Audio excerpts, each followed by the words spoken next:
جبنا حته من هولندا وحته من ايطاليا وحته من ام الدنيا مصر. والنهارده هنعمل لكم جريمه اكل من حول العالم. ده المجرم القديم محمد صالح، وجبنا معانا مجرم جديد احمد عيسى، اشهر جبنه من مصنع الجبنه في هولندا. اخويا كان في هولندا، خليته يجيب لي الجبنه دي.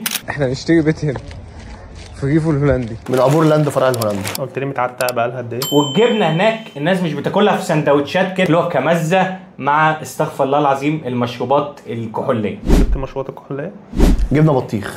القعده ناقصاها حبتين صباح. نعتق العنب ده ونقلبه نبيذ. بيز قبرصي هايله سوعك.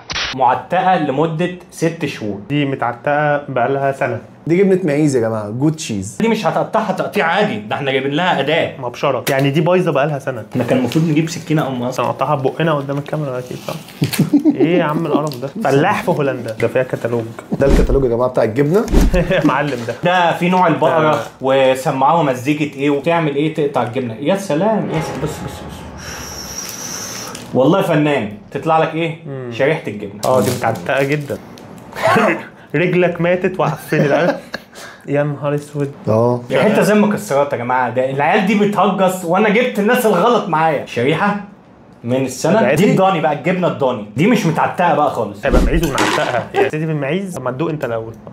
والله جامده جدا. من الفروه باين. هي فيها افتر تيست كده فعلا. بص مع حته البطيخه هنا. انا بس عندي ليكم مفاجاه، دول بطيخه. يا لهوي دي خيار. القرف ده، وهي دي الحته اللي من مصر. ترميش نعمه ربنا لا تزول من تنهوش. نخش في ال6 شهور. ماشي.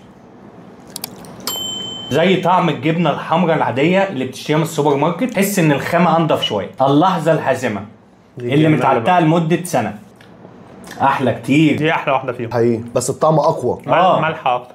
مالحه هي أكتر. فيها اصلا فيها حبوب ملح، انا باكل في حاجه صح. ايه اللي بعده؟ شوكولاته من فينكي. وفينكي هو اشهر براند شوكولاته في العالم وفي ايطاليا من سنه 1878. اقدم من بيمبو.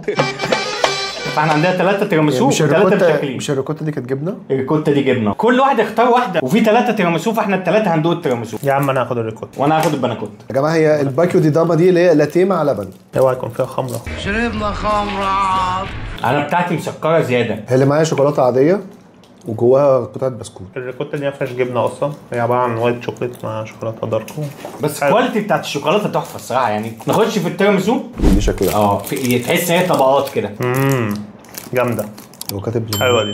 جامده قوي. طعم القهوه فيها رهيب. هي دي احلى حاجه النهارده اصلا. نشوفكم على سفر باذن الله. على اكل بقى. على اكل. نشوفكم على اكل.